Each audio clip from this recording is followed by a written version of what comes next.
take you home. Hello and welcome to the Help My Unbelief podcast, the #1 Christian podcast designed for the unbeliever.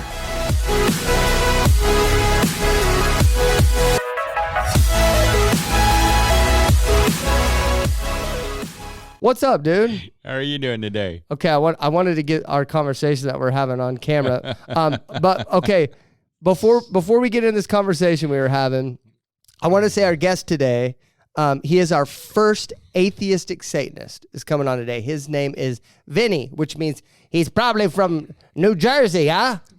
You know what I mean? He's probably from... My cousin Vinny, right? Yeah. Probably So I remember that movie. Hey, Vinny, coming on the show, huh? Yeah, you know what the best thing about that show was? Tell me about it. Melissa Dorme. What was her name? Melissa Dorme?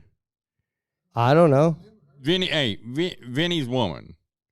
From... When she describes everything about the Pontiac, it Oh, couldn't yeah? have been that because it was dis. Oh, Cracked me up, man. I She knew more about cars in that one statement than most men in the 60s. whenever we... It was crazy.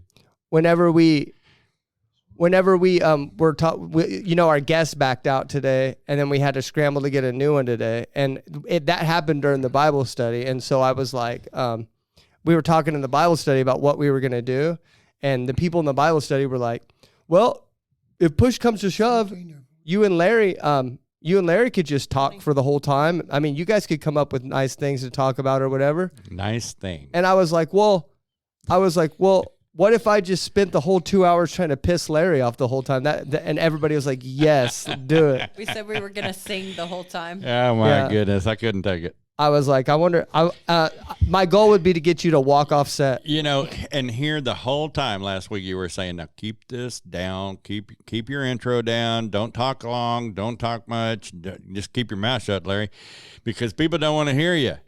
I did not say that. And then yet your whole Bible study says, well, just the two of y'all could have a whole conversation. Yeah. It'd be No, great. the reason why I said we should get to the guests sooner because people probably get tired. Like, here's what I don't want, okay? Here's what I don't want. Like, if we sell a bunch of stuff in the beginning of the show, like, hey, subscribe to our show. And hey, come check us out at church. Hey, buy our T-shirts. Hey, you see what I'm saying? People don't want to hear that for 30 minutes at the beginning of the show. No, that's because boring. it sounds like one of those Infomercial. pay-per-view infomercials. That's Yeah. it. Yeah. I can't stand those things. Do you have a My Pillow? Yeah. Yeah. Like I watch a lot of Grit TV. You ought to see some of the commercials. They're all designed for people older than me. Really? Every handicap ad. No, I'm sorry. That's what is it? Physically Disabled. disabled. Do you have Is that is that the PC word? Do you have I don't know mesothelioma? Mesothelioma? Yeah. A lot of that going on too. Yeah. But I do want to say thank you. To me? Yes. Why? Because you had to scramble while you were doing the Bible study, and here I was just sitting in Ambassadors, enjoying my morning and getting filled with the Holy Spirit and listening to Pastor Dee talk and doing some praise and worship. And Don't worry, and then bro. having a wonderful lunch because they had our Easter lunch today. Yeah. And it's like, wow, man. Don't worry, bro. Whenever You got it covered for me. whenever we're All I gotta do full-time- is talk. when we're full-time ministry, I will find things for you to do. Oh, I'm looking forward to when you release me. Yeah. That's what I'm saying. When you pull the chain out the pit bull and say, get him. I already have. You can go get donations. I already have been. Yeah. I think we're up to over 500. I was going to say, did you check your amount yet? I think we're over $500 right now. But we got, so Jennifer Boyd gave us another $150 some dollars. Thank you. And then so we're over $500 to our first $1,500 so far. That's so, wonderful. Yeah. Yeah. And so We're trying real hard not to stress out about that, but it is really, really, really important that we become a 501c3. Yeah. Yeah. It's very completely. important that we become a legal entity, essentially is what we're trying to do. So Yeah. if you are interested in helping out and partnering with our ministry, then check us out at our Cash App is hashtag Help My Unbelief, and then our PayPal is info@helpmyunbelief.org, and then the PayPal is also in the link tree in my bio on TikTok and on Instagram and all the other place. And then I think that's all we have right now. I think that's all we have is those two. But you could also you could do it old school if you wanted to, and just send a check to Zach and Larry. Yeah. And you can send it to 900 East Main in Yukon, 73099 at Discovery Church. Yep. In care of or whatever that is. That's old school.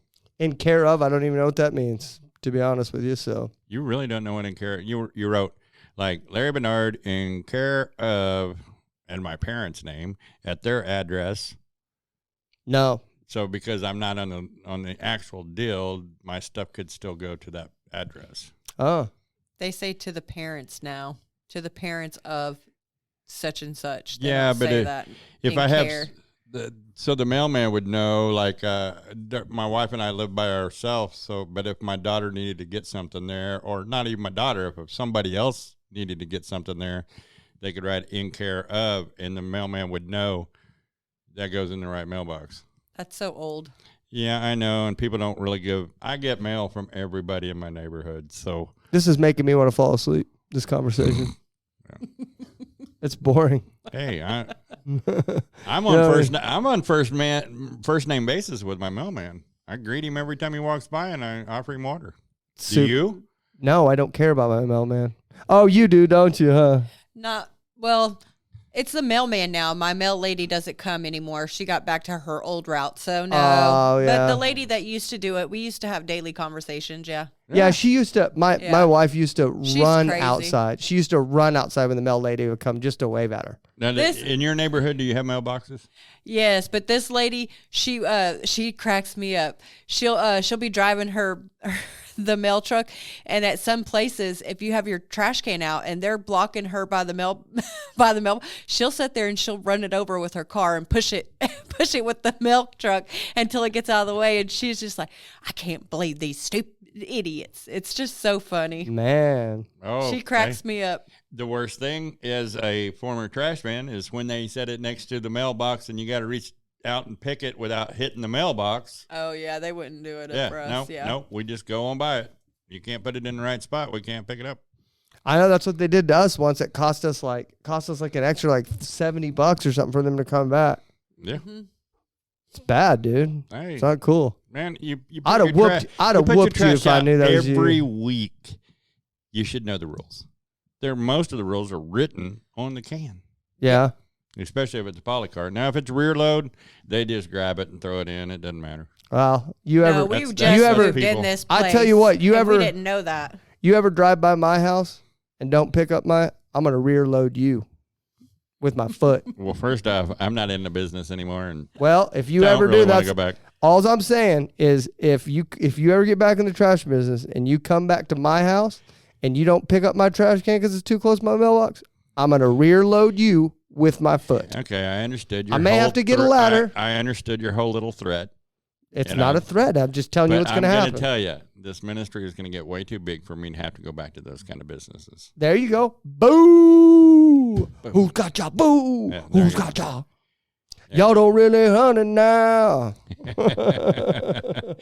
Give me something to throw. I can already tell. Is he already pissing you off? We're 9 minutes and 58 seconds into this thing, and he's already pissed. We did it! We did it. Y'all guys at the Bible Study Challenge team. Yeah. Yeah, he's working on it real hard. We did it. And guess what, guys? We're not going to have to reshoot this episode this week. Praise the Lord. We literally shot an episode like 2 days ago. Dude, it felt like it was like 2 days ago, but it was like literally like 4 days ago. Yeah, but you put it out pretty quick. Yeah. Saturday night into. I mean, to be honest with you, we're having the egg hunt this Saturday. Mm-hmm. Okay? Oh, no, I'm going to have to edit it Friday, yeah. I can't. I'm done.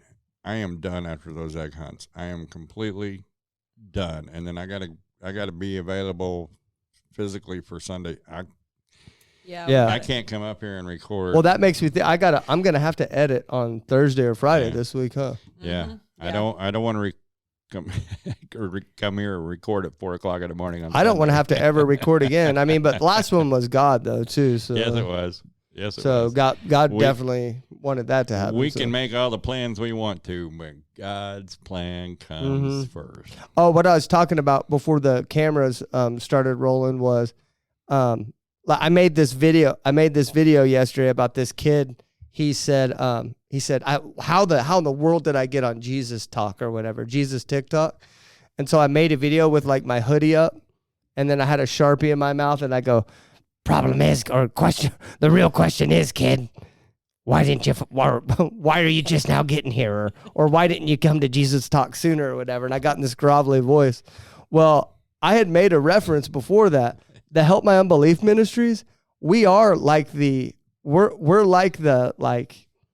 I don't know, what would you call us? Like the ghetto of ministries, because of like, we're hanging out with the witches and the Satanists and stuff like that. Everybody else is scared to hang out with. We're the ghetto. We're the ghetto of it. And we're like, we love it. We love it. You know, not saying that the witches and Satanists are like the bad people or whatever, but that's what Christians, all the other ministries, view as the bad people. Yeah, they won't talk to them. And so like, that's why I said that we have our spiritual cigars. And back in the day, Jesus hung out with tax collectors and nobody wanted to hang out with them, right? It seems like we're probably in the right. Do we have any tax collectors coming on? No, we haven't filed our taxes yet, so we're gonna wait until after tax season to have a tax collector on. But they'll be like, but we believe in Christ, and we'll be like, no, you don't. No, you don't. You're a tax collector. Yeah, that kind of goes with it, doesn't it? Yeah. I just remember I wrote, "You are definitely cray-cray" on that. I didn't see that. I didn't see your message. Oh, it was on Facebook. Yeah. One of the guys from church made a comment on it after I made a comment. He was laughing about it. What did he say? Yeah, it was Mike. Mike who? I can't say his full name here, can I? Yeah, why not? The maintenance guy? No. That's Michael. Oh. Mike Goodman. Oh, I don't know who that is. Yeah, no, he made a comment after my comment on it. Oh, really? Yeah, I don't know. Because it flashed up on my phone. You know what was funny about that video? I actually like scripted it out before I did it. Like I wrote a script on it. Really? Like I wrote that out, yeah. Like that's what I'm going to start doing with the funny stuff is like writing it out. You don't have too much time on your hands. No, I don't. I wrote that out that morning, and I wrote it out that morning, but I was going to shoot it before the Bible study. I actually didn't shoot that until like 7:00 at night. Something like that, because I had lost time. Well, I thought it was pretty dark. Well, I mean, I can make the room look dark. That's why I did that. Is that how you did it? See, I don't know anything about that. Yeah, I edited it. Yeah. You told me when I do mine to make sure there was plenty of light in the room, so that's what I do.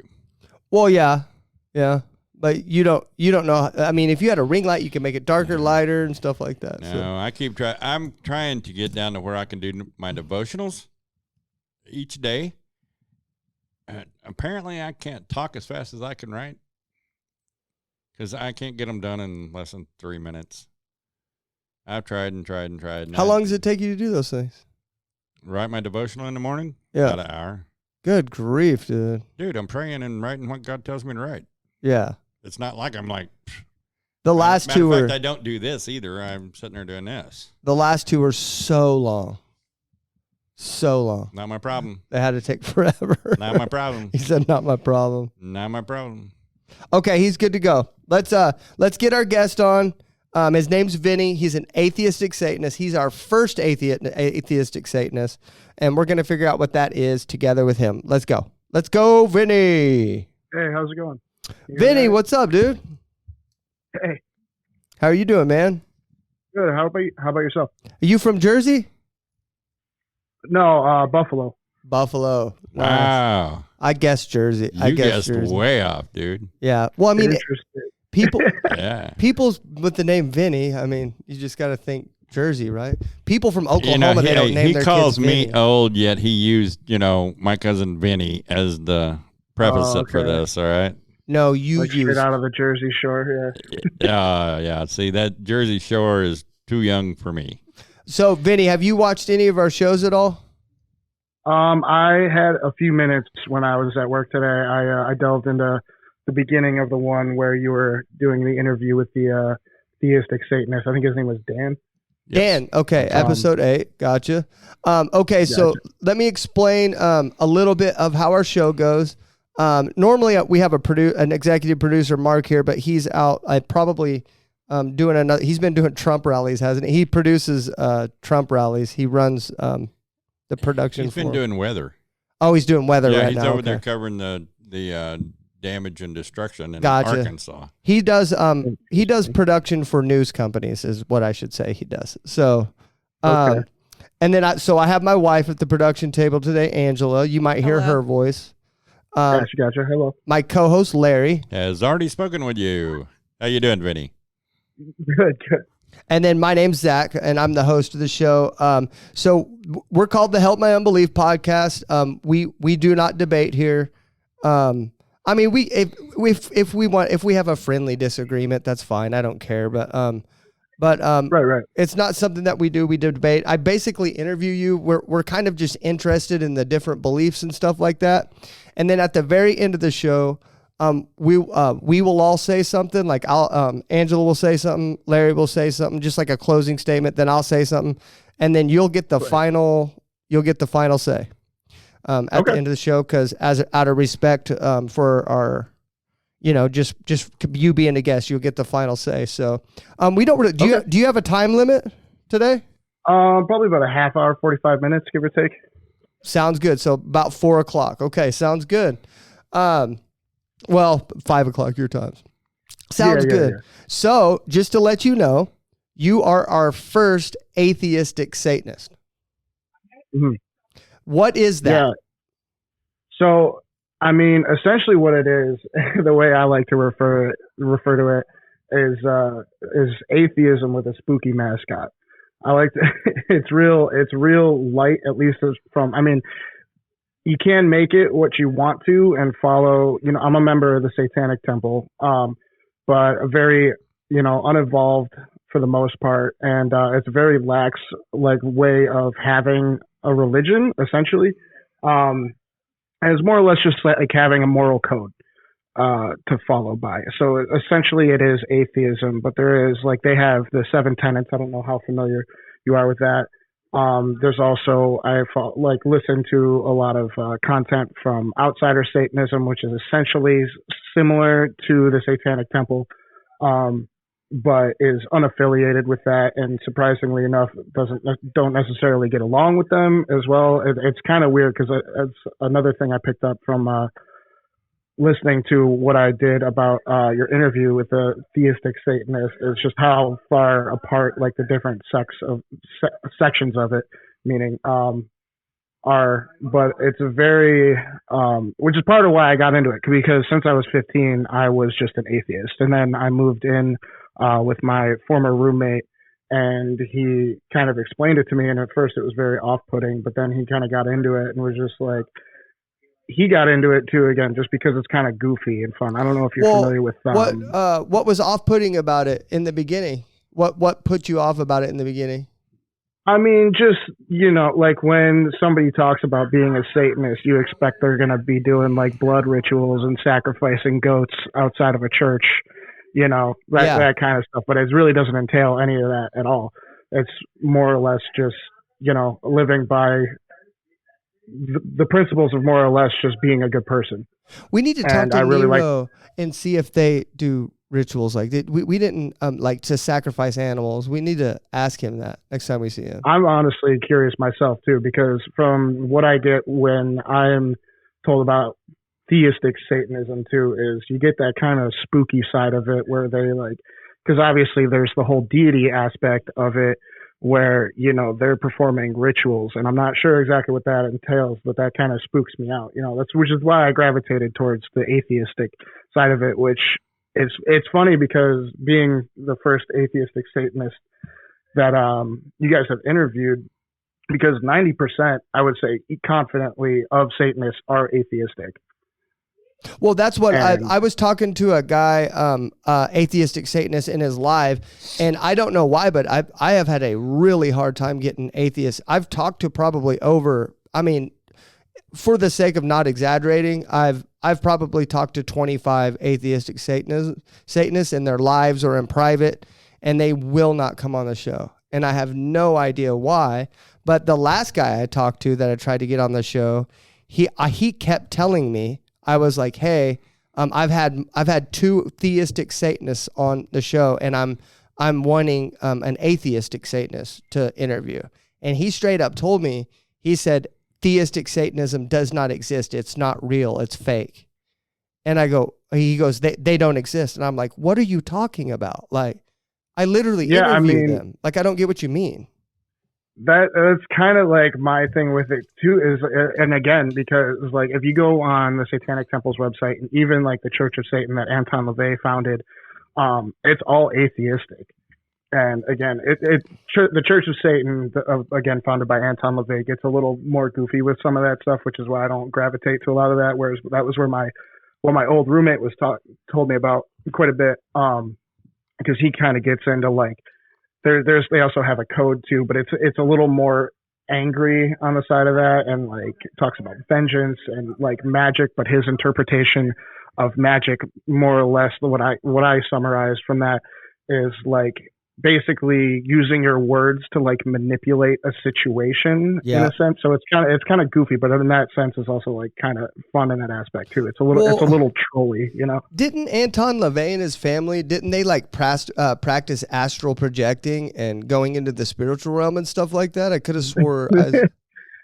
There was a whole lot of goofy stuff going on there. Yeah, I mean, again, from a guy that started out as a carny to, you know, I think I don't know. I haven't read about that specifically, but it would not surprise me at all. But so yeah, he was a character for sure. So you were you've been an atheist your whole life, essentially? No, actually, I was raised Catholic. Man, we've had so many people that were raised Catholic. 20 episodes, I'd say like, well, probably 25% of them, huh? Were raised Catholic, wouldn't you say? Yeah, I think that's a safe assumption. Our last former witch, which her family was Catholic and practiced witchcraft. Was our last that's very interesting. Yeah. No, I was Catholic, and then I went to Catholic school the whole 9 until I was about 15, and I kind of just decided to find my own way and to separate from the church a little bit. There was a lot of stuff going on, which I won't delve into too much, but it just, you know, kind of made me question my faith and I did a lot of critical thinking and just decided that it wasn't for me, which was like a huge fight with my family because my mom and, you know, grandparents are all still very, very religious to this day. But, yeah, it wasn't until probably I would say about 3 or 4 years ago where like I've always liked like spooky imagery and, you know, things, not to say like evil nature essentially, but like dark stuff like that. So I really gravitated towards like the imagery and stuff of Satanism, just as like a spooky, fun thing. You know, I'm a big fan of Halloween. Yeah. Are you, so I noticed that about, the atheistic Satanists, they'll sport like the anarchy symbol and stuff like that quite a bit. Are you quite a bit in the open, like with your family of being an atheistic Satanist and stuff now, or in the public at your work and stuff like that? You know, for people that are interested in it and like that I know well, and I can like sit down and explain it to them, so it's not like super off-putting.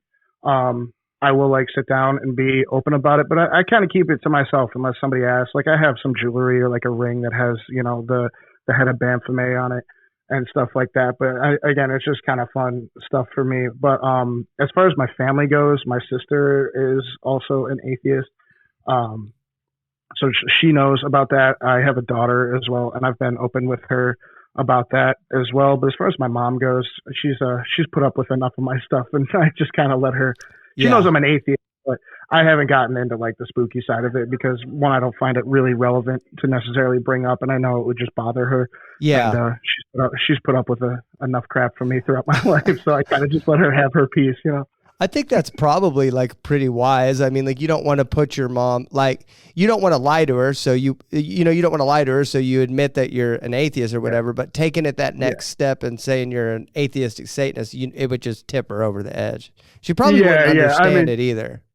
She's a very reasonable person, but again, she has her beliefs, and you know, she's a good person, and what she wants to believe in is fine with me. And she's the greatest woman I've ever known too. So again, I try not to trouble her with anything that I don't need to. Well, you sound like a good son, man. You sound like a good son. Hey, thank you. I appreciate it. So if you were raised in a Catholic church and going to a Catholic school, mm-hmm. you definitely had an understanding of what the thought process was of God, right?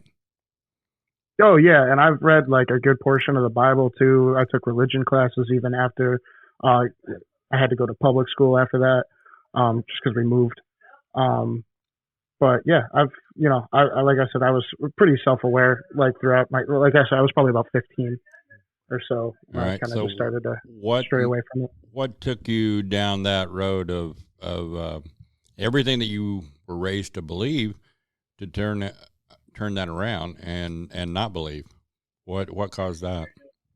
I think, for lack of just, a lot of variety and answers for that, I would say probably just proof. I just kept wanting to know, have solid, tangible proof that like the things that I was being told by everyone around me, that like I just didn't have something I could see or something I could hold, and everybody just kept telling me, you got to have faith and faith and faith from something that I had never witnessed for myself. So I did a lot of soul searching. It was quite a big fight in my family too to get away from that. But well, I was gonna say you did it when you were 15, so it had to be like while you were at home still, right? And so it was probably like pretty open with your family. Dang, man, that must have been a hard time for you.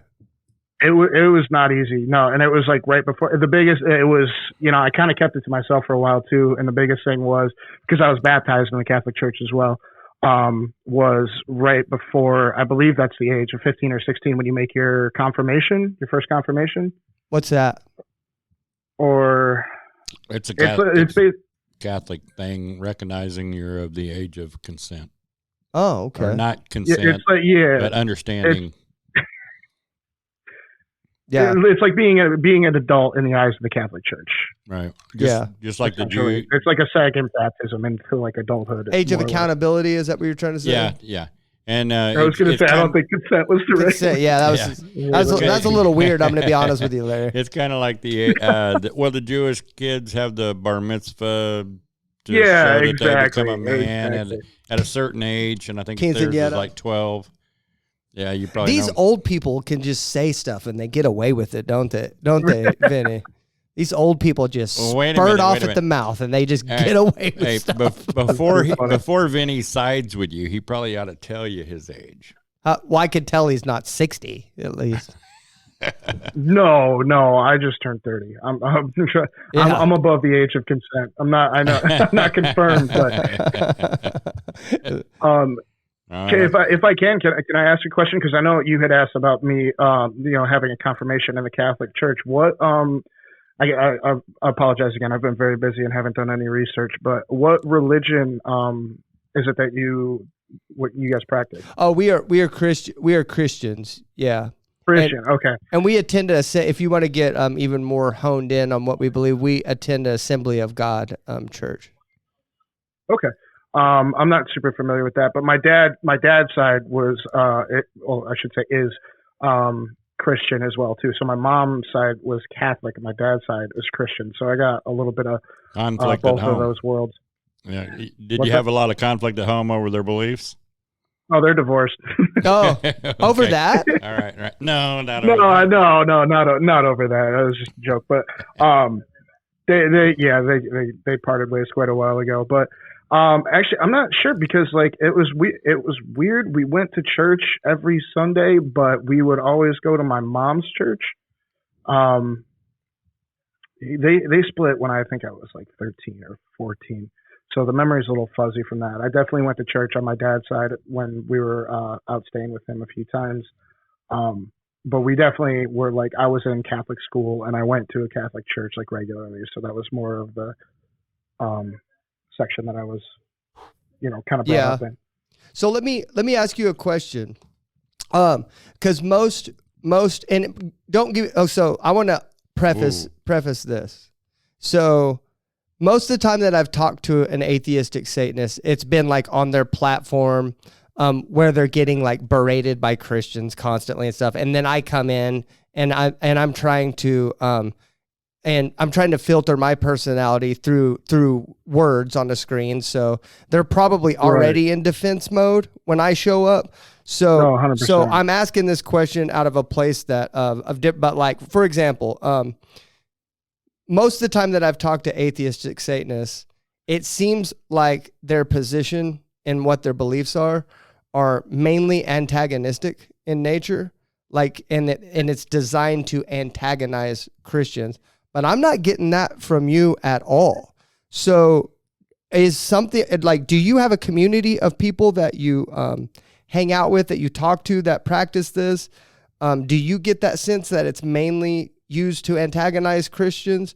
Or am I viewing that because of the nature and where I greet these people at? Does that make sense? Yeah, absolutely. And I could definitely see that in a sense too, where like I feel like I could like potentially be a little antagonistic. Again, it's like a little like a lot of Satanism it's very trolly in nature too, but there are people who take it very seriously. And again, this is part of why I agreed to come on here too when we spoke on your live, is because I checked out your channel and you very like level-headed and like just reasonable discussion aspect of it too, where I feel like the antagonistic nature of a lot of people that practice Satanism could be from like, you know, in response to or in preparation to, you know, a somewhat antagonistic, you know, attitude coming from the Catholic Church, or they're pushing their beliefs on them. Because I don't have, obviously, again, like I have people in my family that are Catholic or Christian, people that I am, you know, friends with that have religious views. And the only issue that I would ever have with Catholicism or religion in the aspect of your God would be like in politics.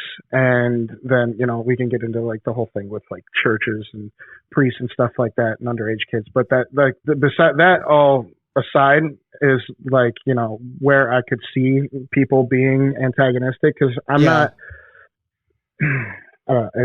I know why they are. I know why they're antagonistic, and and if I didn't believe, I would be too. And the whole reason is, and I've told this to Larry a bunch of times, and the reason why we approach things differently is because obviously I'm not trying to hide anything and get things, because you're a smart guy, right?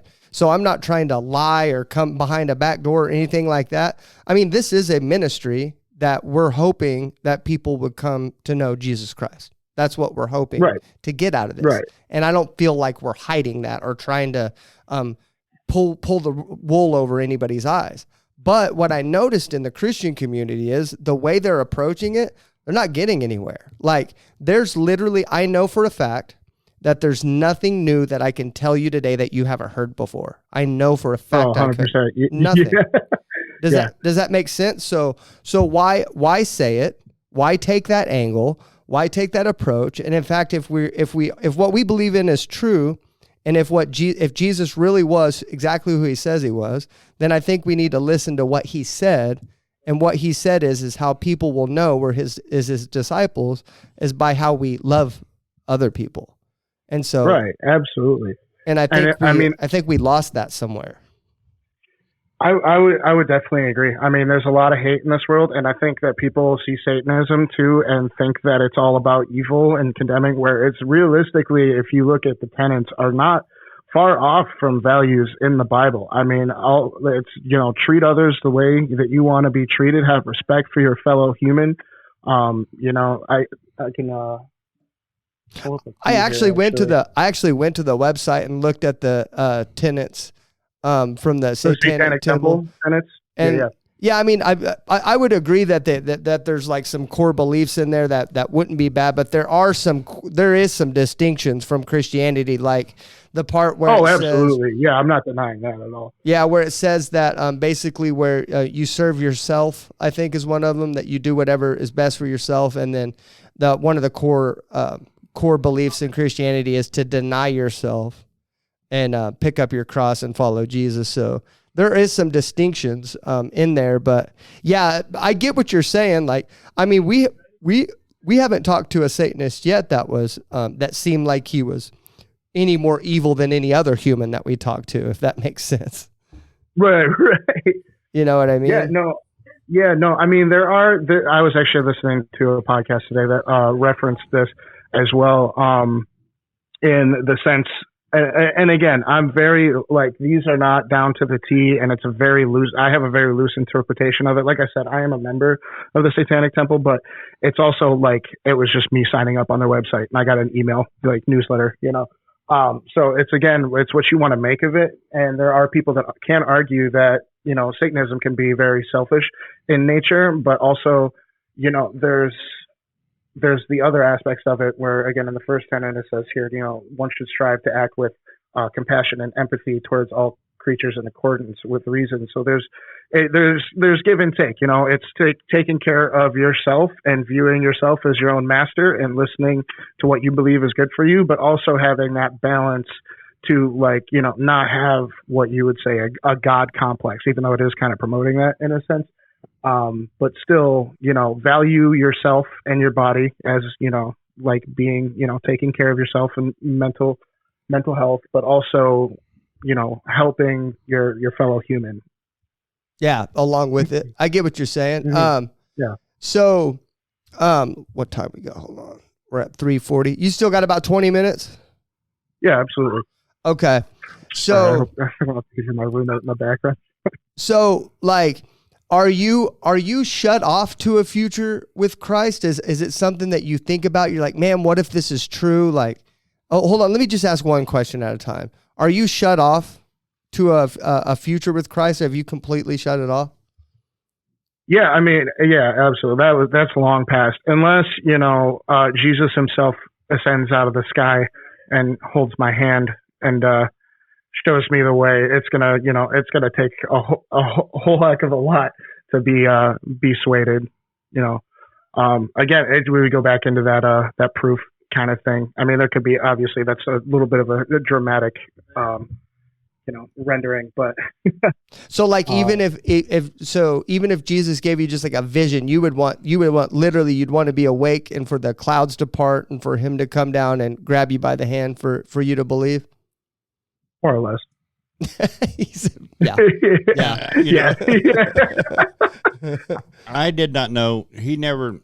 Zach never tells me exactly what we're going to talk about until I get here. Well, can I be honest with you? Like, I don't, that for a reason. I don't know that either, because, like, I want the conversations to be authentic. And I also noticed whenever I was, like, researching all these different religions that were coming on the show, it was just, like, overwhelming me. Like, and so I want to be surprised too, bro. But my daughter, I think it was my daughter, sent me a message on Messenger today, and I took a minute and watched the video of it, and it was a Satanist that had converted over to Christianity, and he said, somebody actually questioned him and said, "What made you change your mind?" And he said, "Well, listen, I'll be honest with you. You could take Mount Everest and it could bounce across the United States and jump off of the ocean, and that wouldn't have convinced me that Jesus was real. What happened was the change that came in me. So when all the change that came in him, that's what caused him to actually..." But didn't he have to submit his life to Christ first? You don't know? I didn't get that part of the testimony in it. But he said he recognized the change that Jesus had made in him. So did he give Jesus a chance first? Possibly. I don't know. Huh. I didn't get that part, but I didn't research it. I just happened to see that little clip. And well, that's a terrible idea for you to bring that up. No, it really wasn't. Because of what he just said. Yeah. You know, unless Jesus come and shook his hand, he ain't going to believe in Jesus. Well, I'm really pissed because I want to know now if that guy gave his life to God first, or if Jesus made the change and then he gave his life to Jesus. I will send you the clip and then you can research it. Well, now I pissed you off once during this episode. Now you pissed me off once. That's all right. You know, the only problem is he's like 6'3", and so, like, there's Man, every time you say it, you lower me 1 inch. You're 6'4", really? I'm 6'5". You're 6'5"? Yes. I feel like you add an inch to it every time. No, when I was 18, I was 6'6". No kidding. Yeah. What a waste of height, dude. I've lost. So you did lose an inch? Yes, I have some physical issues that created some I'm sorry. I didn't mean pre-aging, I could say, to where I've lost some height, but also I don't like to stand up straight because that literally hurts. In other words, he did a lot of drugs. I've done a lot. Well, no, I did a lot of physical damage too. I mean, I've been there too. That's a part of the spiritual journey. I've dabbled in quite a bit. I wasn't sure like what I should or not be saying on here, but yeah, I've dabbled in quite a lot of psychedelics as well. And I think that's guided quite a bit along the way. I guess I could ask you that question because that's interesting about atheistic Satanists. Like, so normally at the beginning of every show, well, okay, so the show that you watched, Dan, right? That show that you watched, I don't know if you noticed this, but that guy literally did a ritual on air with us. I didn't get that far, and see that is like. I mean, I feel like I hate to say the term, but like crazy to me. Crazy is a strong word, and I don't like to use it very often. But like, it wigged us out, and we were like, "Oh, we need to start," because we interview witches, we interview Satanists, we interview pagans, we interview. I mean, every different type of religion you can think of. And so normally since that episode, at the very beginning of every show, we're like, "Hey, we don't pray on the show." Out of respect for all of our guests. So we're going to ask that you don't do any rituals as well. And I just assumed, since you're an atheistic Satanist, that you don't do any type of rituals, right? You don't do anything like that? No, absolutely not. Okay. So there's absolutely not. You don't have any prayers. You don't have any because you said you signed up for the temple and stuff. Like, is there like a motto that you say every day, or like a mission statement or anything like that? Nope.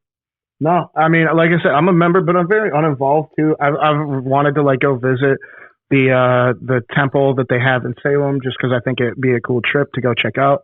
But yeah, no rituals, no mottos. Again, it's just like, there's days I don't even like think about it. It's just like, again, basically ingraining in your head, just trying to go out and be your own person and treat others with respect. And yeah, I'm gonna kind of make a statement. I made a reference in the last podcast about a CEO Christian, which would be a Christmas and Easter only Christian. So technically, if the occasion comes up, you kind of want to go there, kind of thing. So wouldn't that be like the equal to a CEO? No, well, because he doesn't believe in religion or anything anyway. Like, but he wants to go see the temple of whatever. But he's not going there to worship anything or anything like that. Yeah, no, not at all. It's more or less just to like see it because it looks cool. And I've seen pictures of it, and it's just I know there's like chapters around. There's not one close to me. I believe there's one in like Rochester. But I mean, again, they can get. That's again another thing too is the Satanic Temple is they do have like a political agenda. For like pro-choice and which is like a big thing, and things along that line. And I'm very apolitical as well. I try and stay out of politics as much as I can too. So likewise, yeah, that's probably why we get along. We don't talk about. I do a phenomenal Donald Trump impression though. It's probably one of the best Donald Trump impressions. That's pretty spot on. Probably China, right? Yeah, I like it when your hair wiggles.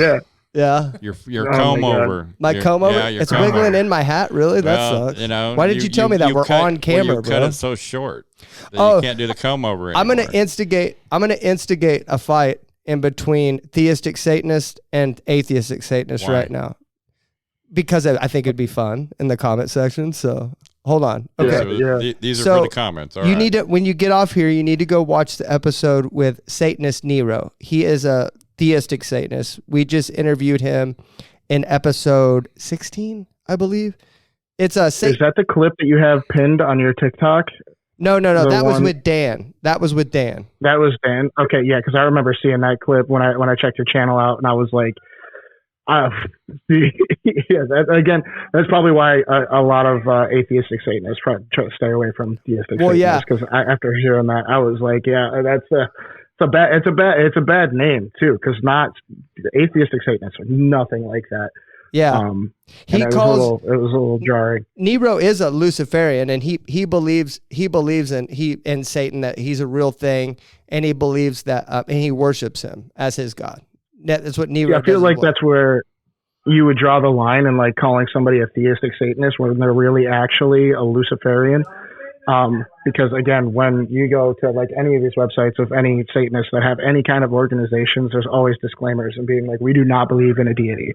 We do not believe in the 72 demons, fire and hell rings, or whatever he was talking about. Like that's so very foreign and far off. That was the 72 demons of Aragoatia. That's from something in the Bible, like a King David or something had. I can't remember the story, but I looked it up, but I can't remember now. But it's from the Bible. But he just believes that they're going to be like a feast and they're going to be cool stuff going on in there.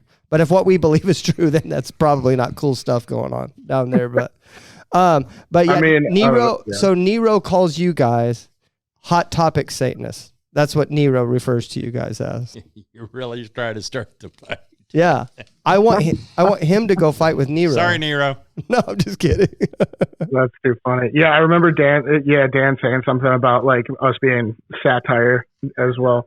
Yeah, and I mean, I feel like for a lot of us that don't take it very seriously, I mean that it's funny. Yeah, it's laughable, and again, like going again to Anton LaVey and my old roommate, it was the whole reason he got into it. It was because it's fun, it's goofy. I mean, the guy was a carny, you know. Yeah. Which is why, again, those are the guys that are taking it super, super seriously as well, you know? Makes me, the reason why I do, it makes me not feel so bad for there being so much division in Christianity, right? Because if you haven't noticed on Christian TikTok, there's not two Christians that believe in the same thing. It's highly frustrating. It's the same thing I feel like with a lot of Satanists too. Yeah. Like you get all these different, I mean, it just comes down to the, humans. In their core. We're all going to, disagree on something. Yeah. And everybody has their own ways of doing things, no matter what religion you believe in. I cannot post a video without just getting attacked from my own team. And it's like, my goodness, man. It's like, it's just, we live in a world where there's just so much like hatred and discontent and stuff like that. It's like, and so let me explain my position on, I like to learn from what everybody believes, but like, for example, even though people might disagree on what Nero should be called and what his beliefs are, I just think Nero should be like, I'm going to call Nero whatever Nero wants to be called, right? Just out of respect for him. I'm going to call you whatever you want to be called, just out of respect for you. Because that's really what I want to do with this ministry. I just want to bring you on and show you guys respect. And then if maybe I could plant a seed in here in 10 years from now, maybe you'd want to check it out from something we said. As Larry would say, we interviewed Norse pagan, Fro, on one of our shows. And Larry dropped this like 5-minute, like awesome poetic statement at the end of it. And then at the very end of that statement, he goes, yeah, Fro, check it out. And he said, check it out. And I said, Larry, you're going to drop this 5-minute poetic statement and then end it with check it out. That's funny. It's like, I also like, I love a lot of Norse pagan stuff too. I think it's pretty cool. Again, it's not, I feel like they share a lot of the values with, I feel like there's a big atheist side to that as well, but like also can be taken very literally. If I don't know if it was theistic, Norse paganism, or the ones again, we like, have, yeah. Okay. See, I don't know too much about that, but I'm a big fan of like all the mythology and stuff. But again, as mostly fiction as far as I'm concerned, at least in my views. But I have a necklace with Mjolnir on it and stuff like that. What's that? Cool. Oh, it's the hammer of Thor. Oh, gotcha. Yeah. Fro talks about Odin. Yeah, the hammer of Thor is Greek mythology, correct? No, that's Norse paganism. No, that's Norse. So there's a Thor. Thor is Odin's son. Yes, as well as Loki. Yeah.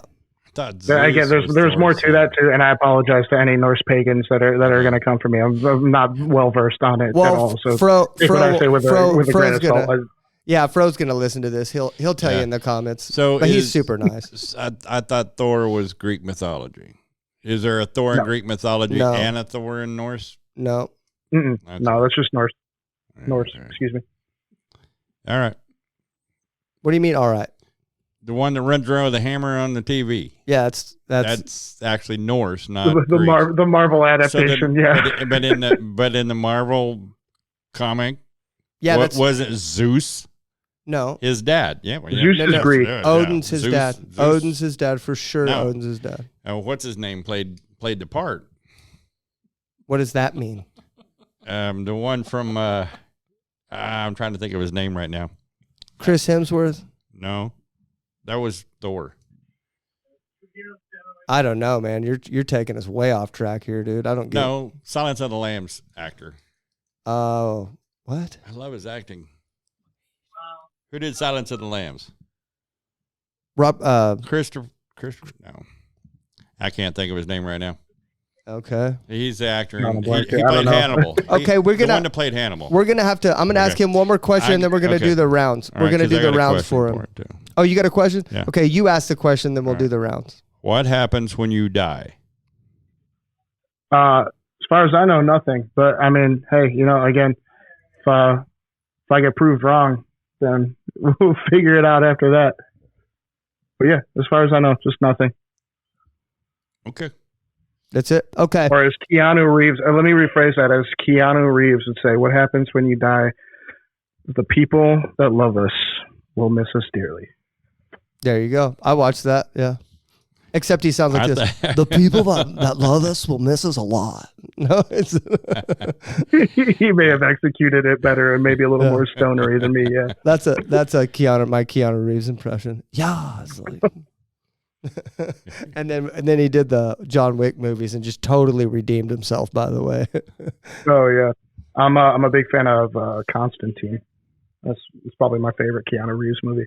Yeah, Constantine was it was like had demonic movie or something like that. Yeah. I can't remember if I watched that one or not, but I remember watching the those types of movies used to scare the crap out of me, so I stayed away from them. Even before I really came to the Lord, as that movie came out, and I just have constantly refused to watch it. I'm kind of the same way with those like demonic movies. I'm like, yeah. I mean, it's very interesting in the sense that he's fighting demons and that too, but he's also, he takes a trip to hell. But he's also like on the side where he's using, holy water and like spiritual grenades through like God on his side as well. So it's creepy and crazy and scary, but it's also, there's the holy aspect of, he's fighting the demons. He has so many movies, dude. So many. He does. Mm-hmm. That's crazy. Okay. Angela, do you want to say something? Yeah, I did have a question. So you said you had a daughter, right? Yes. Do you let her believe in what she wants to believe, or how do you work with that? Does she believe the same thing as you, or does she believe in Christianity? No, that's a very interesting question.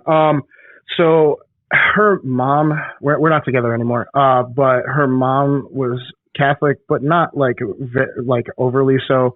Her parents are also Catholic too, and they wanted to get her baptized as well as my mother too. But we decided not to, and that was kind of our agreement, is that we would let her find her own path. We give her the tools for critical thinking and to decipher, what she wants to do in the world. She's young too.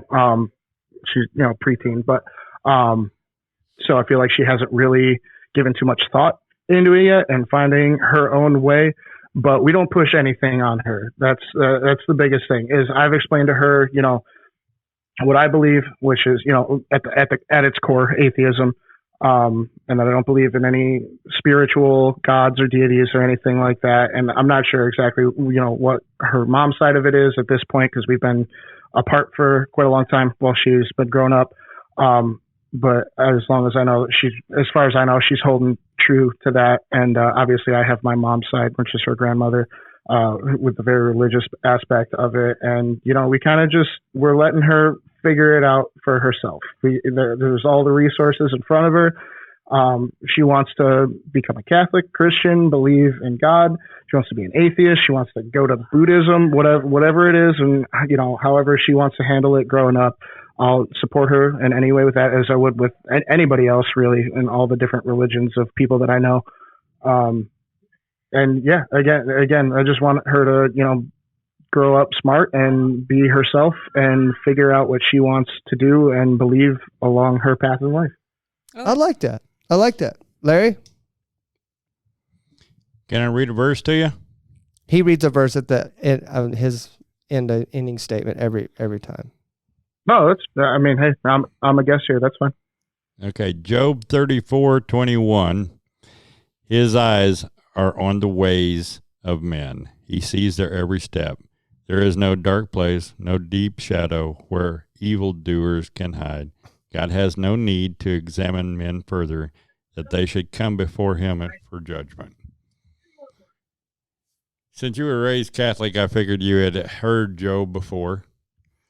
So that's just the one that I felt impressed to share. I appreciate your time, and I appreciate you coming on here. I did learn a lot. That was pretty interesting. You have quite the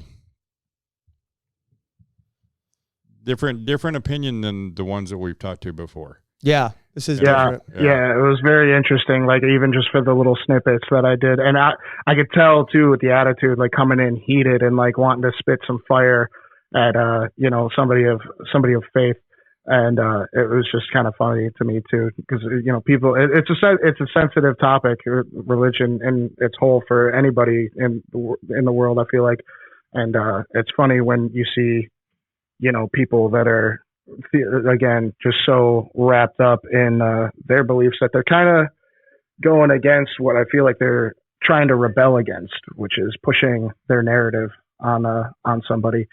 So to see somebody all worked up and ramped up like that, and not being level-headed and trying to have a conversation and seeing both sides of things was really interesting, especially with you guys. You guys have been great. I've really enjoyed sitting down and talking with you and just have a little back and forth.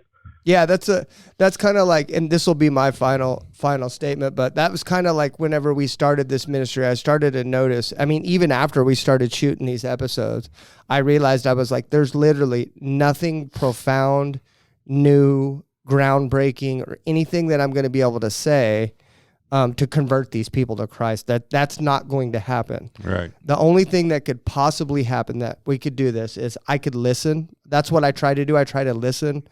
That helps me understand where you came from, how you got here, and maybe how I could be different. That way, maybe if anybody young ever comes in my life, that at least I don't turn them away from Christ, right? That's all I can do, is to listen to people, because in most cases, in most episodes that we've shot, some Christian has turned someone away from Christ. And that breaks my heart, man, because just for me, I don't want to be that guy.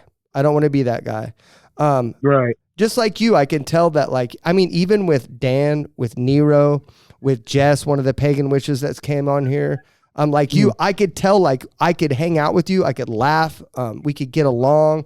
I mean, we could show each other love. I mean, I would help push your car out of the road. And so, like, I live in Buffalo. I might need that someday. Right. I might have to follow up on that. Like, there's no sense in us not being able to show love to one another. And then when religion comes into it, we draw our swords and we try to chop each other's heads off. There's no sense in that. That's a lot of why I stay away from it too. We were talking about that earlier. It's just, it's such a dividing line, and you were talking about me being open with it, and it's just something that creates unnecessary conflict. So I try and stay away from it. As long as, again, I'm not trying to be converted or, having my morals conflicted with something else, or somebody's trying to push their narrative on me. There's no reason, we can't get along. And even after that, I'll just be like, hey, I don't want to talk about it. I mean, it's fine. We can just be humans and, talk, have a good time, Well, or go our separate ways too at the same time. My sister's an atheist, and that's how she pretty much just approaches me. Like, she's like, I'm proud of you. I'm proud of that you're for this ministry. If you, I guarantee you, if the first time I preach on a stage, she'll be there. You know what I mean? But she's just like, just don't try to convert me. And yeah, that's pretty much where I'm at too. And I'll respect that. You know what I mean? So, okay, the floor is as long as you're doing great things and spreading love, I couldn't be happier for anybody else, you know? I appreciate that, man. The floor is yours, dude. Say what you want to say. Let your final statement. Yeah, I mean, I feel like I got a lot out. If I had to say anything, it's just, hey, treat each other with love and respect, and be good to your fellow human. There's too much hate out there. Amen. I agree 100%, man. Well, Vinny, thank you so much for coming on, man. And then stop by the Bible study if you ever want to stop by and see us. There's a lot of people that stop by and say hello that don't believe in the same thing we do and stuff like that. So, stop by and say hi, bro. It was an honor. Yeah. Thank you for being my first atheistic Satanist. I appreciate it, man. Absolutely, man. The pleasure was all mine. All right, brother. Thank you, Vinny. Hey, you take care, guys. You too. Bye-bye. Well, that was cool. That was cool. Yeah, you kind of looked at me when I read the verse. Yeah, like, what?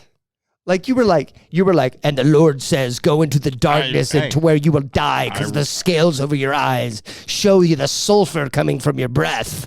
No, I wasn't anything like that. I was just simply reading scripture. Okay, read it again. Let me try to.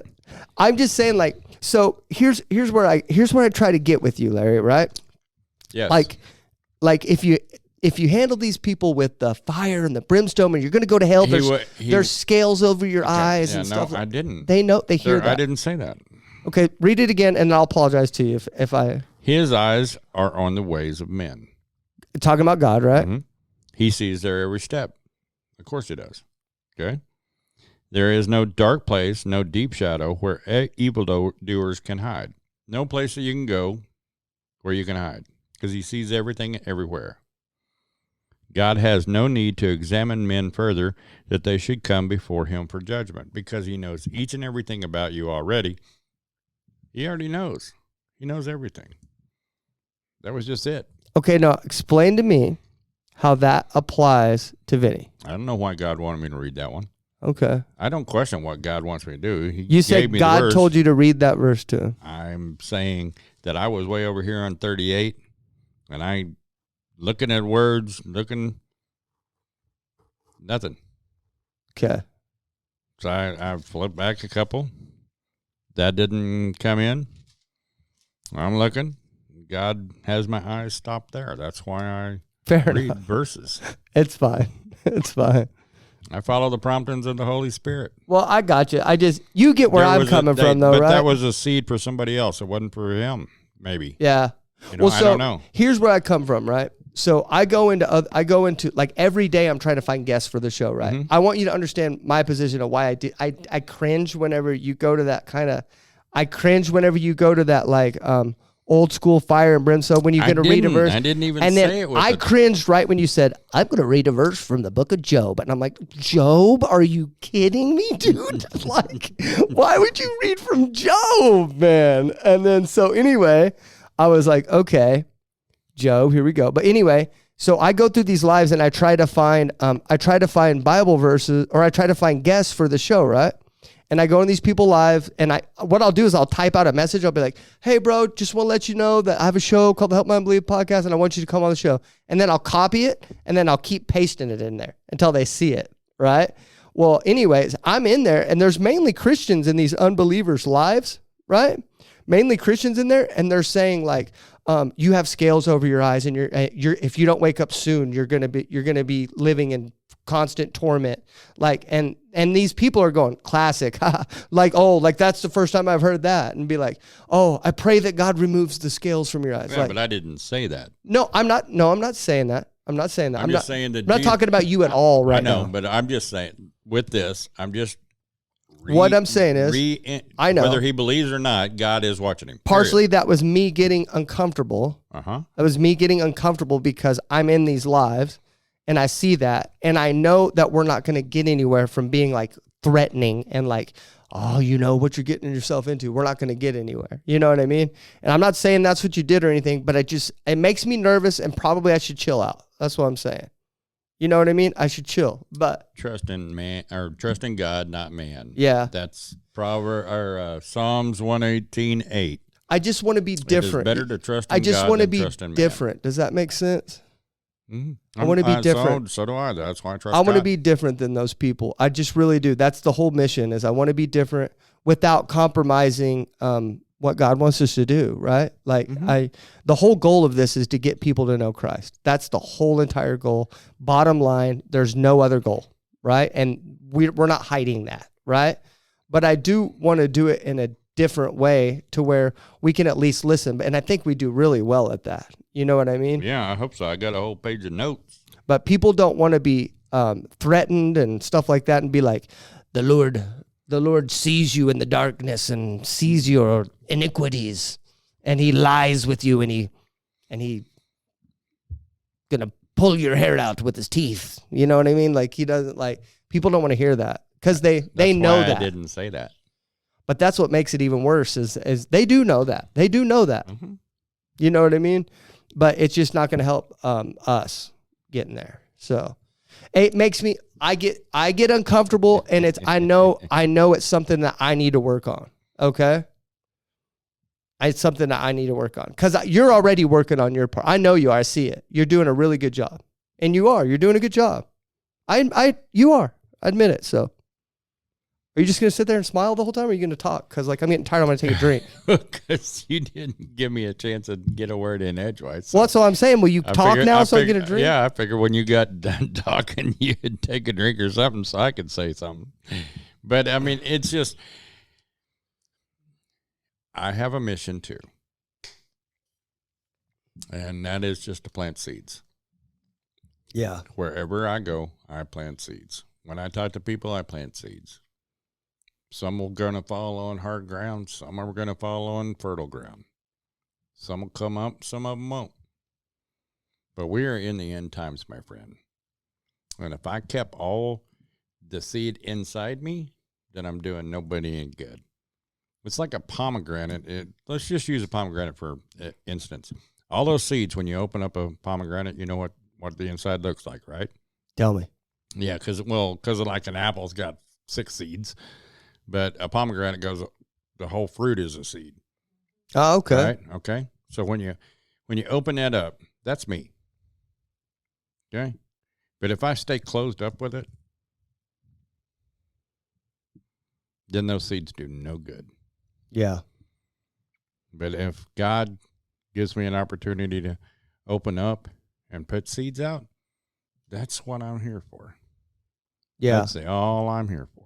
Well, it's kind of like how I look at this is kind of like what Pastor Gary taught us, like what I think it was 3 weeks ago in church, to where like Pastor Gary really wouldn't have to, when he was a firefighter, he wouldn't really have to proselytize a whole lot, right? Like everybody knew he was a Christian, and whenever he walked in the door, the whole atmosphere of the fire department would change because they knew he was a Christian. They knew what being a Christian was like, right? And then, and so they would change the way they act, or like if they were watching porn, or if they were looking at dirty magazines or stuff like that, they would hide it from him because the Holy Spirit that was inside him made them uncomfortable. So whenever people come on our show, they already know what we are and what we do, and what we do is just our presence, and by our listening, it either affects them or it won't. Does that make sense? Yeah. So just that's what I took from his story too, was like, he didn't have to do a whole lot of. I was trying to find the right one that was a couple of weeks ago, and I couldn't remember By the exact way, date which you were talking about, but I got them all down here. I don't really want to announce this because people back out and stuff so often. Don't. I think we should, but we're having a guest on, and our Pastor Gary, who we talk about so much, is probably going to be joining us in studio to take the phone call with us. And so you guys are going to get to see Pastor Gary next week, hopefully. Yes, and I'm so looking forward to his wisdom. Yeah, and if not, then I'm sorry, you can beat me up. or you could try to catch me, one of the two, because I'm running, and I'm running a marathon, so I'm in full-blown marathon training, so there's probably not many people that can catch me right now. Even if that guest backs out, I feel like Pastor Gary's going to be here no matter what. He can carry it. Yeah. Yeah. I mean, we could just literally, I would enjoy just having a good conversation with him about God. Yeah. It would rock, dude. I mean, considering the differences between how his wife was raised and how he was raised, and then where he came to believe and where they are today and all that. And I mean, his daughter is a pastor's wife. You know, his son-in-law is a pastor. Doesn't he have multiple daughters? Two, yeah. I think it's 2. How I'm not cool, sure man. what the other one does, but I think they're all teachers. I think next week's going to be a lot of fun, and we might end up going over the 2 hours. Okay, I can handle that. Yeah, we might. I'm here until it's, and he'll need to take a break before he starts, teaching a class. But so tell me what you give me your thoughts on our first Atheistic Satanist. Like, what did you learn from that? What did you take from it? To me, honestly, I think that I have a very serious outlook on what is going to happen when I die. And I find more and more of these people that don't believe in God has a less serious attitude about what about what is going to happen after they die. Because they don't believe, they can't believe on life after death. To them, all they can see is the flesh. They can't see anything in the spirit. I know that my flesh is holding me back. It's not an end all. When my flesh dies, that's not a death to me anymore. That is a graduation to me. When my mother passed away, that revelation came to me. That is a graduation. She gets to go to heaven now. She gets to be with the Lord. Her body no longer hurts. She doesn't suffer the Alzheimer's. She doesn't suffer the dementia. She doesn't suffer the arthritis. She doesn't suffer all of those ailments that were physical are no longer part of her life. Yeah. For her to die was to gain. So you think that some of these people that we interviewed, that you think they're not taking the afterlife as serious as they should be?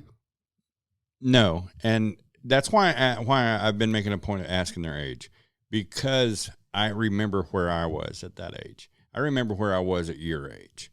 Okay, I was just trying to be a dad, and I wasn't very good at it. At 37, really? My last one. Yeah. Okay, I'm seeing. Yeah, I was probably about 34 when I had my last one. 31. 31. Would you, at 37, would you look back and would you still think you were pretty young and dumb back then? Oh, I was very young and dumb. Very young and dumb. I think I was. Really? I think I was. You getting, too? Yeah, I think I was getting ready to go through my second divorce. I was trying to figure out, because I hurt my knee. This was right after I hurt my knees, and so there was a lot of physical things that I had to limit myself to. And I was not happy about having limits at what I physically could do. So going through that mentally, at the same time going through a divorce, finding out I was a pretty good salesman. Who knew? I mean, I really, in my sales life, I excelled very well. Then I got promoted and moved off, and I was coming back to go through the divorce proceedings and all that with number 2. And then number 3 caught my eye. And, that was a downhill. But so you were dumb. You were dumb. Stupid because that's just like shocking. Because I wasn't honestly I mean, dude, I was driving from here to from Bethany, Oklahoma to San Antonio, and I could do it in 5 hours and 30 minutes. But you don't think? No, somebody has to know the mileage on that. Okay, my average was 6 hours. That's an 8-hour drive. I made a point of trying to keep it in the triple digits the whole drive. Wow. I slowed down to 85 when I went through Fort Worth. I'm not bragging. I'm saying how stupid I was. Okay, this was before I got my CDL. This was before I started really paying attention to But hold on, just the stupidity part. You don't think so? I had no fear of dying. You don't think? Never gave it a thought. You don't think that? You don't think like in Vinny's case? You don't think that he believes this way because of his age, though, right? You don't think? No, I just think. Do you think that plays a factor? I think at that young of an age, the death part does not resound with us. The closer you get to the end of our physical life, like, no offense, but I mean, my friend over here is 15 years older than I am. Okay. So, I mean, he thinks about it a little bit more than I think about it. I think the closer you get, you start thinking about death a lot more.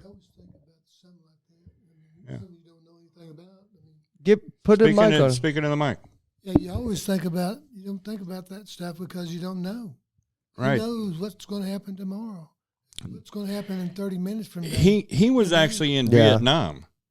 He faced death every moment of every day in Vietnam. I was going to say, like, I think about death less now at 37 than I did at 30. See, I didn't. Is that not? That's weird because, like, I used to be afraid of death, though, like scared. Like every nook and cranny, I had this spirit of fear about me. About like, I thought I'd had cancer and everywhere. You remember that, like, and I just don't. I was like, I don't really care if I die right now. Man, when I was 19, 20 years old, I swore I would die before 25 in a car crash. You were talking to me. Because I drove that way. You were talking to me a couple weeks ago, maybe it was last week, to where you made a comment to where it sounded like you were kind of ready, like you're like excited to go to heaven. Yes. Yeah, why would we not be? I'm excited about going because then you leave all this stuff behind because there's none of that in heaven. That's what I'm looking for is the peace that surpasses all understanding. Yeah. Yeah. When you can. Yeah. I mean, you look forward to what's going to happen because God's already told you the end. We know the beginning and the end. So when you start looking for the end, then you know it's going to be better than what we have today. And this is Larry Autry, by the way. He is our prayer warrior. He's here every week and he helps anoint the building. And my he's mentor, one of our prayer warriors. He's been my mentor since I met him. Since Mark's gone, he gets to sit in one of the chairs, so that's why you get to hear him today. And see, my dad's 85.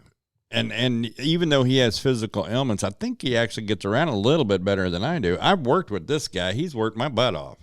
Yeah. I couldn't keep up with him. He has less physical ailments than I do, and yet he's been through so much more than I have. So, I mean, even with him looking, we're just tired of this crap that we call life. You don't take care of your... I was going to have a talk to you. No, I was not. No, I have very bad habits about a lot of stuff. You don't take care of yourself. I love to cook, so I was going to tell you about that because I look at like people like you and my mom. Here goes. I look at people like runner you. Trying to tell an old fat guy how bad he is. No, it's not that. I'm going to say this from the heart. Yes, because I look at like you and my mom, right? And my mom's your age, but my mom's like bedridden, cannot leave rehabs and hospitals. No, she's better off than I am. No, way worse. I mean, I'm better off than she is. Yeah, way worse. I'll be honest with you. My first ex-wife, not good. Yeah. Well, that's what I'm saying. But like it's all, and it doesn't. It like I don't think like the drug use and stuff like that plays a part in it. I think it's how much you're taking care of your. Well, maybe, but because when you're doing the drugs and the alcohol and everything else like that, you don't take care of yourself. Yeah. Because it doesn't make any sense to you. That makes me. That's why I want her to take care of herself. I want because whenever I'm 60 years old, when I'm 70 years old, I want to still be able to get around good. And like, dude, I want my friend to be here a little bit longer than what, you know? I'm going to be here until the rapture, bud. Okay. Well, maybe not if you don't take care of yourself. If it's not the rapture of the church, it'll be the rapture of Larry. I'm telling you, man. I think chocolate chip cookies is what's going to get you, Bubba. No, I eat oatmeal cookies. You eat what? I eat oatmeal cookies. Oatmeal cookies? Yeah, they help with my digestion. When you get to my age, there's all that stuff. Hey, man, I cannot talk to my dad without hearing about digestion issues. It's the oats. Okay? Yeah. You got to put the oats in to get the oats out. Yeah. He's like, no, I eat oatmeal cookies. Yeah. It helps with my digestion. Yes, it does. Get out of here, No, dude. No. When we went on the fast in January, my fast was cookies and ice cream. Okay? And you couldn't poop the whole time? No, I was really having a lot of problem. I have not gone back. To cookies? No. I seriously ate my last oatmeal cookie out of the first package last night. Okay. I just now started back up on the cookies. It's been 3 full months from January to, three. January. Yeah. 3 full months that I've been without cookies. Okay. And I'm not eating ice cream. I'm eating frozen yogurt. Oh, boring. Good grief, you know? And that stuff. I'm not talking about Brahms where it's really, really, really good. I'm talking about that Greek. Nasty, yeah. Nasty. No, actually, I come across Blue Bunny has a frozen yogurt that's French vanilla that doesn't have the twang that yogurt has. I can't stand the twang. But Darcia gave me one of those yogurt bars last night. Man, you always get me off on these. Crap, you always get me man. off on these weird tangents. Okay, hold on. You said healthy. Let's go back to the guest. She eats everything healthy. I want to go back to the guest a little bit today. Oh, okay. So we already talked about that. You think, and I agree with you. You think people aren't taking their afterlife as serious as they should. No. Well, because like for example, whenever people plan to go on vacations for long periods of time, they'll plan a year or 2 in advance for these vacations, but then put no planning into what happens when they die. That makes no sense to me because technically I'm only 37 years old, but this 37 years has went by like that. And it's going by faster the older I get. Yes. And so why it speeds up, so Zach. why would you not take seriously what's going to happen when you die whenever this life is literally like the passing fog in the rolling hills. But that's boom. why I have to bite my tongue a lot. That's why I have to be careful, but that is also why I am so focused on obeying God. Yeah, it's because I'm obedience that close to my graduation day. If the average life is 72 years, I've got 12 years. Larry's already beaten it. He's on borrowed time. My dad at 85 is way over on the borrowed time. So I mean, but every one of his family members live in their 90s. So I hang out with guys and ambassadors that are in their 90s. They've been on this planet for 90 years. I'm seeing my body and going, I don't think that this body can make 90 years. That's really sucks that you won't like dedicate yourself because you're 60. You could still you could lose 80 pounds still and get in really good shape. And dude, you could be running marathons at 60 still. You could be doing all that stuff. And it really sucks that you're like, I give up. I'm not living to 80. What am I supposed to do? Go get knee replacements to do that? No, do a stationary bike. Do something. No. Don't just be like, I'm dying sooner than these people because I like cookies and won't work out. Okay. That's what you basically just said. What is my... No, that's not what I said. You're like, that isn't anywhere near what I said. I don't think I can make it to 85. No, Why? I don't think my body's going to hold up. I don't have any cartilage. I mean, Can I let you borrow some? Bones. I wish. Oh my goodness, I wish. But no, there's physical reasons why I can't run. But it's not because I'm fat, dude. You want to come walk behind the lawnmower with me all day? I mow lawns for a living, so I keep the cartilage broke so I can even walk. We're gonna get you. Make fun of me walking like a penguin. You need to see me working as a lawnmower. I mean, I'm like right behind it, dude. No. You go fast? I don't have a choice. And I have to keep it doesn't hurt your feelings that I make fun of you that, does it? Look, if my skin was that thin, I'd already walked off of this a long time ago. Oh, yeah. Because you know what I'm saying? Okay, no. Look, I'd say if I really thought I was hurting your feelings, I wouldn't talk. It's my choice to be offended. Whether you mean it or not, it's my choice to take it as offense. I mean, you've told me before that I would live in your armpit. You've said stuff like that. So no, I said that you could walk under my armpit. I don't want anybody up there. Yeah, thank God. I don't want to be up there kidding, either. Man. But okay, so the guest today, basically, he is our first atheistic Satanist. Like, what did you think about that viewpoint altogether? Like, what were you thinking whenever he was talking about it? What do you keep mentioning? That looked fun. Yeah, it's more like nostalgic for him. Yeah, but he's of that age group of the Harry Potters and the Dungeons and Dragon type game. I know that's a little older. Technically, that came out while I was still in high school. But he's of that age that all these little magic things, shows and whatnot, grab y'all's attention, you know, and I still laugh at the Hot Topic Satanist because I've been in Hot Topic. I see the clothes. I watched it grow darker than what it was when it first opened.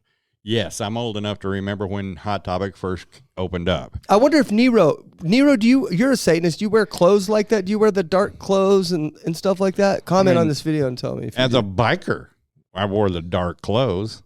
You know, you wore black everywhere you went. You had leathers on. Well, the atheistic Satanists, like what I noticed with them is they wear the anarchy symbol, the circle with the A with the circle around it, and stuff like that. And then Sons of Anarchy is a combine the darkness with the motorcycles, blah, you know. The atheistic Satanists I've talked to before, they won't even recognize other religions exist. No. They won't even recognize it. Like the guy we talked to today, Vinny, he was more respectful of the different religions, and he was like, I just think so. He was way different than what most of them act like. And I agree with that. A lot of what he said, I do believe comes from, he was raised Catholic. He went to a Catholic school. That's somewhat getting in you. And then his dad was Christian, so I'm sure that he had to go to the Christian church every once in a while, and that's a lot of difference if you've ever been to both. I think the Catholic background and the people that we've started to interview people, I think we need to start, I think it's starting to raise my eyebrow a little bit. Mm-hmm. And I don't know why it's raising my eyebrow a little bit, and I want to make that clear but I think it's being a little more consistent than for us to just ignore. Like there's been several, well, I don't know. We need to look back at it, but because we have friends that are Catholics. We have people in our Bible study that listen to our podcast that are Catholics that I love very much. So I don't want to say that. But it is concerning, like how Catholics practice. There's Catholics that practice witchcraft and stuff like that. I'm sure there's Christians but they too. Think it's. I know that one of my cousins went to see and you made a comment that I heard while I was listening to the podcast yesterday. Okay, and the comment that you made was you were talking about. I'm trying to remember exactly how mediums. You said it. Was I talking about medium? The Christian. The Catholic that went to the medium? No, the Christian dude that claimed to be a Christian, but he was a witch. He was a warlock, and you called him a Christian witch. And I'm like, that's what he said he was to get in under your skin. But no, he didn't claim to be a Christian. He just claimed to be a straight Christian. Yeah. He called himself a bishop at one point, didn't he? Wasn't that the same one? Yeah, that was weird too. He called himself a bishop, but then told me to stop calling him bishop. Oh, really? I didn't know. You remember that? That's so weird, dude. Yeah, it was such a weird situation. But at that same point, they're going to mask themselves any way that they can while they come in and talk, and get your attention and talk to you. Yeah. So we have to have the discernment. But like I said, I have a cousin that went to see a medium, and when I went, like, you did what? And their answer was, well, it was a Christian medium. That's fine. No, it's not. No. You can't practice any kind of witchcraft, any kind of medium, any kind of. If you're a Bible believing, there's Old Testament, there's New Testament. It's through this 4 or 5 different times for sure that I can name just my head. Like the Old Testament story. Witchcraft. Was the people went to a medium or something like that, and then the guy died the next day from it, right? Well, like even King Saul consorted with mediums, and what was his punishment? He died. Yeah, talking to the mic, Larry. What was his punishment? I thought he became a cow, didn't he? Eating grass? No, that's a different one. That's Nebuchadnezzar. I can't remember, but one of them died. Nebuchadnezzar did that. But I'm talking about King Saul. He died. God took his blessing off of him. Or no, the witch died the next day. Mm-hmm. Maybe something like that. The king that you're talking about, he went and got a reading or something like that. And then maybe the witch died the next day, or he died the next day. I can't remember. We're going to have to study that and get it. But anyway, so we're at 131. I think we're just going to wrap this one up today. Do you want me to give you verse after verse after verse that says witchcraft? No, we know. Literally mentions it? We know. We need to. I am working on getting a Christian witch on that will claim the name of Jesus, stuff like that. And but she believes that witchcraft's okay.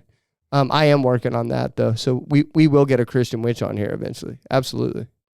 So. Well, I know that we have a lot of friends that are in a lot of different stuff now, and it does make me a little leery because simply I'll listen to them, but nothing's going to change over what I believe. Nothing's going to change because I have to have one authority that is 100%, and that's the Bible. No one from our Bible study that claims to be a Christian right now practices witchcraft. No one does. All right. Now I'm saying that we have friends in our Bible study that are witches, people that are I don't know. I wonder. I don't and- know if Jess still practices witchcraft. I don't know if she does or not. But she does consider herself a pagan witch, though. But I don't know if she still practices witchcraft. I don't think she does. But even if you consider yourself that in name, that's what you're saying. Yeah. And there's power in the tongue. yeah. But like even like Kara, she recently went ahead and threw away the rest of her witchcraft items, like the tarot cards and now stuff you like know that. that when I read that, I was jumping up and down and giving praise to the Lord, right? Yeah. 'Cause So that's anytime somebody turns from the dark to the light, praise God. I'm gonna give praise. And then Veronica, she came into the Bible study too, and she didn't fully believe in God. And then she gave her life to God, and she's baptized now. She sent me a video of her getting baptized. Wow. Dude, it's just really cool, man. Really cool. But now everybody's getting attacked. Like anybody seems like that's attached to this ministry is just getting hardcore attacked from the enemy, dude. Just use the normal thought process. Here's the end of time right here. Okay. That's the end of time. Green pen. Okay. All right. When Christ comes back, that's the end of time, right? For Christian lifetime. That's the last chance, right? Okay. Okay. So we're getting close to that final day. Just look at the prophecy and what's being fulfilled. Okay. So each day gets closer. Satan has less time. Yeah. He's intensifying the fight. Yeah. It's intensifying. He's intensifying it because we're getting word out in the last days. We're a target. Guess what? I've got the armor of God on. Yeah. I am standing as a child of God, a new creature in Christ. He protects me because I'm doing his will, not mine. I put his plan before my plan. I want to tell this story because it's been crazy because God hasn't been talking to me a whole lot the last couple of weeks. God normally talking. You can ask her, like, I'm just always coming home and telling him something that God's talking to me, but he hasn't been. But the last 2 days, I've been getting a vision of a door shut. Just a door frame and a door with the door shut. That's it. Just a plain old wooden door, nothing on it. Just the door shut. And the first day I did it, I go, I think that was a shut door that I just saw because it just flashed. Just a flash in my head. So I think that was a door shut. And then I didn't think anything of it. And then this morning I was praying again and I saw that same vision again, outline of like a door with it shut. And I go, okay, that's 2 days in a row. I've never had a vision 2 days in a row, I don't think. And so I started thinking about, I was like, okay, I need to pay attention to that. Because sometimes I have visions that don't make a whole lot of sense. Like today when I was praying in the Bible study, I had a vision like, you guys remember those counting beads at school? Yeah, it's a Chinese. Those counting beads. Calculator. Today when I was praying, I had a vision of counting beads. Just they were all pushed to one side. This side. They're all pushed to one side. Yeah. Man, that's the. Oh, okay. Wow, it's the end, dude. I mean, and just more and more, it's all pushed to one side. Your door's Wow. shut, and you shared that with me. You said, what was it? 2 people told you, or you and one person? Oh, so let me finish that Yes, story. please. I didn't think of that with the counting beads. The counting beads were all pushed to one side. Yeah, okay. That's crazy. Maybe I just need to start writing them down and sharing them with you guys so you guys can interpret them. Because every time I've told you a dream or a vision I didn't understand, you've given me something from it. So maybe I need to start telling you. God gives me what he wants you to have. So, but let me finish this, okay? So the door was shut, and as I'm telling people this vision in my Bible study today, a person shared their vision at the same time. Like it wasn't after I shared this, it wasn't before, like we both shared that at the same time. And she said that the Lord told me that the door to grace is shutting and that the door to judgment is opening. Do you know what the first covenant with man was law, right? Covenant of God's law, right? Okay. And when Christ died on the cross, it became the covenant, the second covenant, which was grace. Yeah. Grace is coming to an end, and judgment is coming. Yeah. That's what that says. I guess it's weird for me to think, because you think that grace is everlasting, but it's not. And grace isn't everlasting. Grace is an offering. It's a gift that's offered, and then there's going to be a point where grace isn't necessary any longer, or that it's pulled, right? And then it's just, man, it's like, yeah, I just take that exactly like you said to me.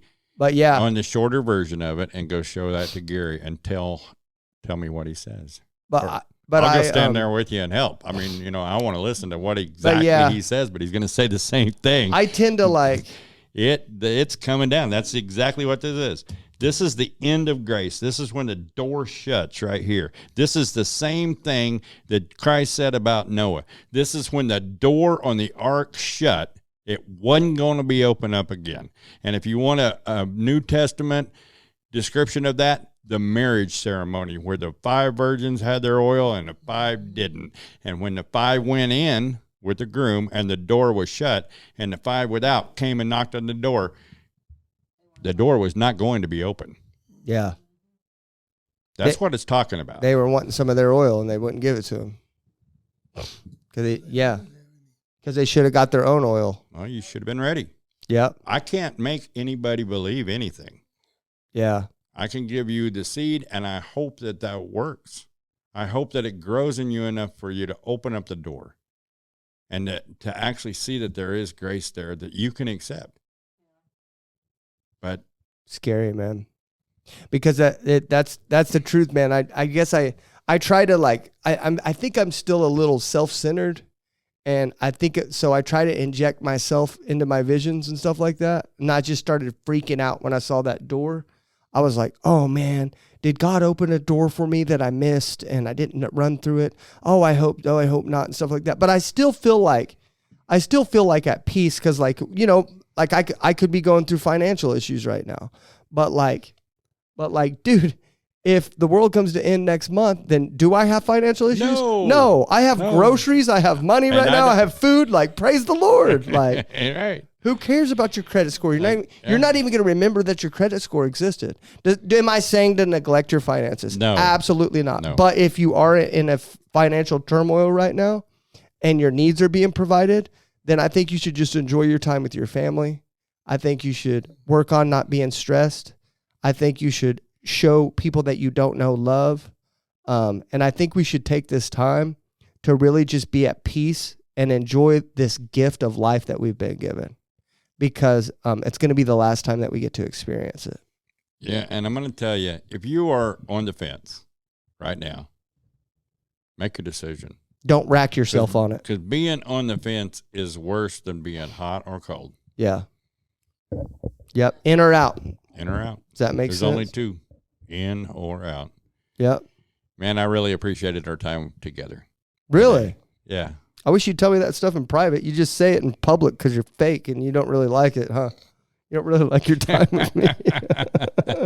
When we're together, he's like, I can't wait to get away from you right now, dude. Yeah, don't paint that picture out here. No, we love each other. We talk to each other every day. Pretty much every day. I mean, Yep. I've been busy trying to finish up this house that I've been working on, and then the lawn season is starting. I've got 5 landscape jobs for right now. I figure you need recovery from the last month of me calling you just griping all the time. Why?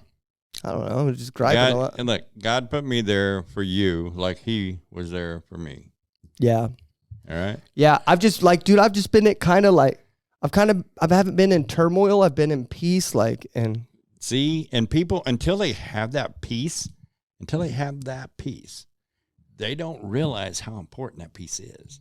I mean, we're still getting attacked, right? But the minute that, but you can brush that off. But the minute, when I called you yesterday, because I had stepped over the line out of peace, and I knew that, and I just need to talk to somebody that'll bring me back to peace.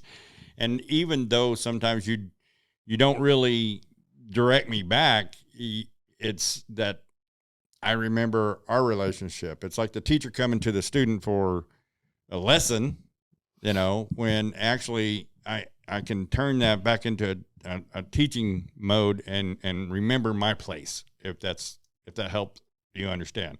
Like when somebody calls you about a verse or something that you've said on the Bible study, and you're like, you remember your place when you're giving out that advice, and that advice needs to be biblically correct. So I called you to guide me back into my lane of peace before I blew a gasket and became rude with people because I was very close to it. You remember what I told you yesterday to do? I told you let's get together, baby. Because hey, Zach still ain't fully Christian yet. And if somebody's talking I ended up having to go back into teacher mode and pull him back and say, no, this is not how we react. Larry was like, I'm mad at this person at this dealership at the counter and stuff like that. And he's wanting me to calm him down. And I'm like, you want me to meet you there and we'll both yell at her together? Because so it calmed me down because I had to calm him down. I'm still working on being sanctified, Bubba. That's the problem. Yeah, that turn the other cheek. You're still trying to figure that part out. Well, I'm trying to translate it to where it's like I'm going to turn your other cheek whenever this one's too wore out. Well, I did do the right thing. I feel I told her that before I lost my religion, I was going to leave, and I turned my other cheek. But there you go. When I turned my other cheek, it was because she could see my butt on the way out the door. Yeah.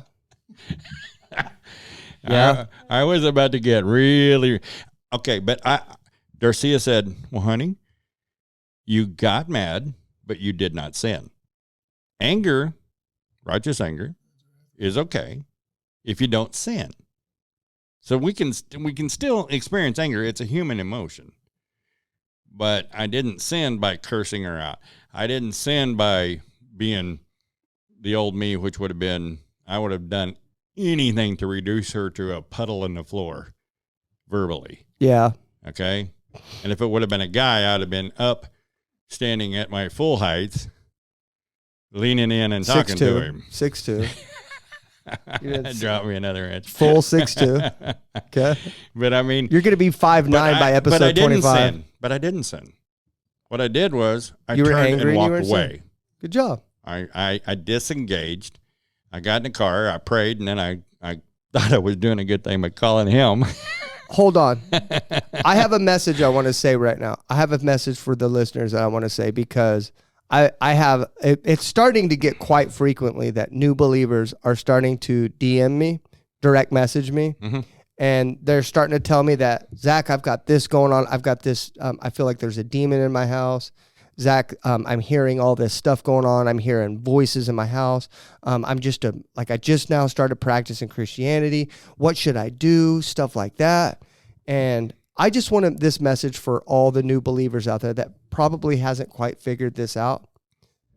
You need to learn who you are in Christ. You need to learn who you are in Christ. Because here's the problem. You have the Spirit of the Most High God living inside you, and you need to learn that there's nothing that the devil can do to you, okay? Here's what I have to say to you. I could turn around at night, and Satan himself could be standing in my bedroom, and I would roll over and go back to bed because there's nothing that he could do to me. Yeah. If he turns the lights on, then he's going to have to pay for some of the light bill. Right? Turn the dang lights off, stuff like that. But Satan's not welcome in our house. Satan's not welcome there. Mm-hmm. I'm not scared of him. Now, who I would get up for if they were in my bedroom is Jesus Christ. And I would be on my knees and I'd be worshiping him and I would be thanking him for his grace and I would devote all my time to him. But you people, you Christians, you need to learn who you are in Christ and learn that these entities have no right to be around you unless you give it to them. Cancel those rights. All right. Get them out of there, and then go back to bed. Can I read a quick verse? Yeah, that kind of goes. Is it like you nightmare? No. If you say Job 15:13, it goes with what I was talking about, though. Okay. In James chapter 3, verse 9, with the tongue we praise our Lord and Father, and with it we curse men who have been made in God's likeness. Out of the same mouth comes praise and cursing. My brothers, this should not be. Can both fresh water and salt water flow from the same spring? My brothers, can a fig tree bear olives or a grapevine bear figs? Neither can a salt spring produce fresh water. Blessings and curses can't come out of here. So no, they can, but it doesn't make sense for them. If I would have cursed her, okay, then every time that I'd gone up there before and spoke blessing over them on my vehicle, even though I don't agree with everything, I still was calm. I still remained Christian. I represented the Lord with my actions. If I would have cursed one time, I'd have lost all of that. Here's the way I'm looking at it right now, because Larry, if you truly believe you're in the end times, right? Mm-hmm.